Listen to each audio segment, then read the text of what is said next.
Hello, I'm Dr. Emily Carter, and today I want to talk about something I see far too often in mothers everywhere: burnout hiding in plain sight. Imagine this. It's 6 a.m. The alarm goes off. Before your feet even touch the floor, your mind is already racing through the endless to-do list, packing lunches, morning emails, school drop-off, work deadlines, grocery shopping, soccer practice, dinner, laundry, and maybe, just maybe, a few hours of broken sleep before it starts all over again. Sound familiar? This is the modern reality for so many mothers, a life scheduled down to the minute with barely a breath in between.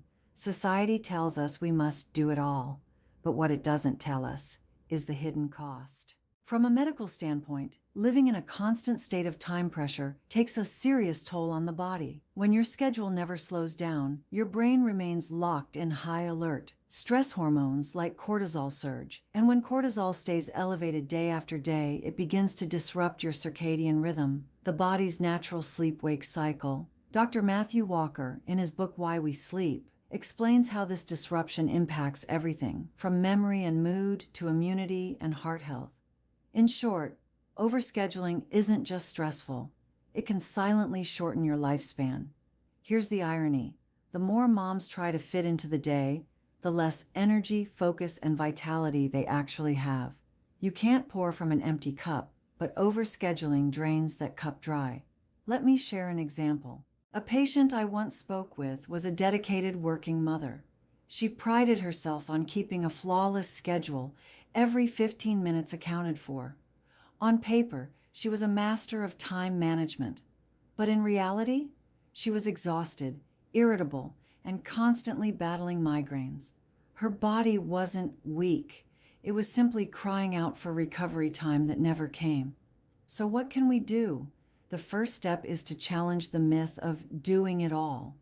Productivity is not about packing more into your day. It's about choosing what actually matters.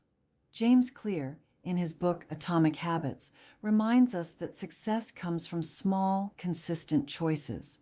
And one of those choices must be protecting recovery time.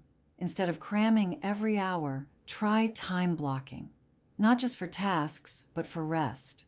10 minutes to stretch, 15 minutes to step outside, a half hour in the evening with your phone on silent. Remember this: overscheduling is not a badge of honor. It's a warning sign. And learning to slow down isn't weakness. It's medicine. Mothers are often celebrated for their selflessness. They put their children first, their partners first, even their work first. But here's the uncomfortable truth. Too many moms put themselves last. And when that happens, their health begins to quietly unravel. Skipping meals, postponing doctor's appointments, sacrificing sleep, avoiding exercise because there's no time. These choices don't feel dangerous in the moment, but over the years, they can accelerate aging, weaken the immune system, and set the stage for chronic illness. Dr. Peter Attia, in his book Outlive: The Science and Art of Longevity, reminds us that longevity isn't just about living longer, it's about staying healthy enough to truly live. Yet when mothers constantly neglect their own needs, they trade long-term vitality for short-term survival. I once met a mom who was so devoted to her kids' schedules that she never ate a proper meal herself. She would snack on leftovers between car rides, skip breakfast entirely, and often go to bed long after midnight finishing chores. On the outside, she seemed tireless, but inside she was facing anemia, chronic fatigue, and early signs of hypertension, all because her own health never made it onto her calendar. This mindset of, if I care for myself, I'm being selfish, is powerful, but it's also dangerous. Dr. Gabor Mate, in his book When the Body Says No, shows how self-neglect and chronic stress can manifest as physical illness. The body eventually keeps score, even if we try to ignore it. Here's the paradox. By neglecting themselves, moms don't just risk their own well-being. They risk the very thing they're fighting so hard to protect: their families. Children learn by watching. When they see their mother running on empty, sacrificing health and ignoring her needs, they absorb those habits too. But when they see a mother prioritize rest, nutrition, and self-care, it teaches resilience. It shows them that caring for yourself is not selfish, it's survival. The solution doesn't have to be overwhelming. It starts small, drinking a glass of water before coffee, taking a 10-minute walk instead of scrolling, saying yes to an early bedtime once or twice a week, booking that doctor's appointment without guilt. These small acts of micro self-care compound over time, and the science is clear. Consistent investment in health pays off in energy, vitality, and longevity. Mothers don't need to choose between their family and themselves. By caring for their own health, they are investing in their family's future. Because a strong, energized, and thriving mom doesn't just live longer, she leads by example. There's a silent expectation placed on mothers to be strong, calm, and endlessly patient, to hold everything together, no matter how heavy the load. And while this strength is admirable, there's a hidden danger: emotional suppression. When moms push down their feelings, frustration, sadness, exhaustion, they may appear composed on the outside, but on the inside, their bodies are carrying the weight of unexpressed stress, and over time, that weight becomes toxic. Research shows that suppressed emotions don't simply disappear, they linger. They manifest as tension headaches, digestive problems, insomnia, even weakened immunity. In fact, Dr. Bessel van der Kolk, in his groundbreaking book The Body Keeps the Score, explains how unprocessed emotions and chronic stress can literally reshape the brain and body, increasing the risk of anxiety, depression, and physical illness.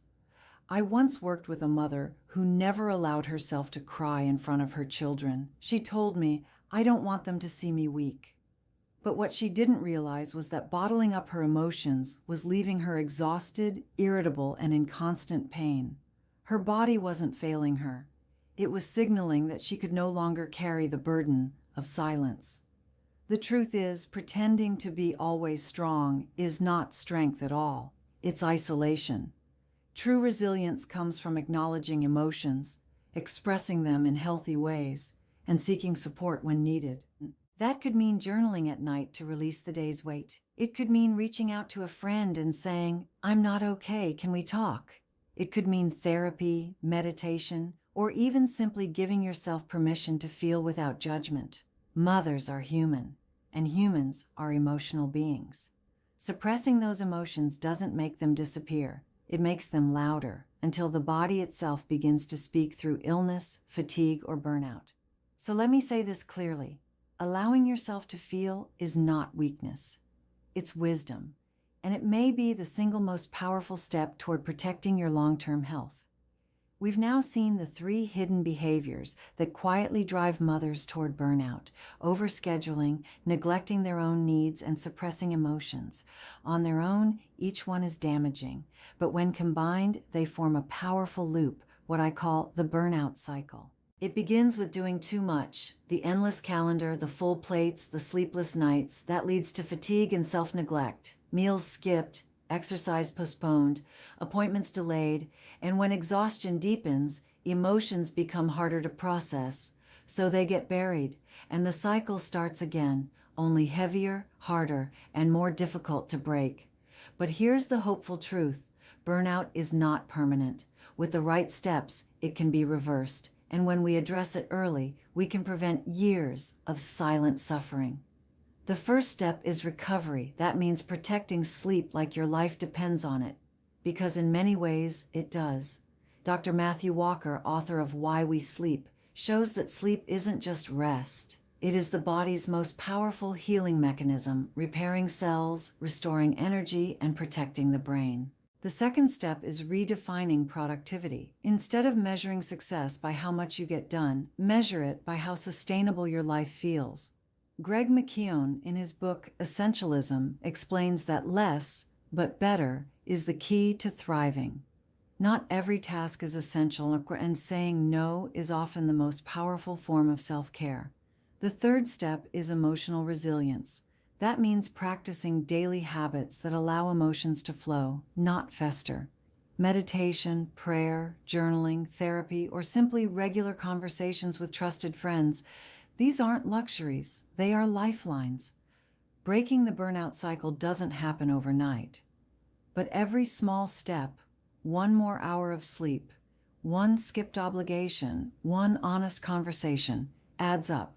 Over time, those steps build a new rhythm, one where energy is restored, health is protected, and life feels lighter again. And remember this, you don't need to fight burnout alone. Support networks, friends, family, communities, or even professional help are part of the medicine. Asking for help is not weakness, it is strength multiplied. Burnout is not the end of your story. It is a signal, a red flag, a call to realign your life in a way that sustains you, not drains you. And when you break the cycle, you don't just heal yourself. You set the stage for your children to see what true strength looks like. Not endless sacrifice, but sustainable living. We've talked about the hidden habits that quietly lead mothers toward burnout: overscheduling, neglecting your own needs, suppressing your emotions. These aren't signs of weakness. They are signs of love, devotion, and responsibility taken to the extreme. But when left unchecked, they take a heavy toll on your body, your mind, and your future. The good news? Burnout doesn't have to define you. With small but consistent steps, you can break free. You can protect your energy. You can reclaim your health.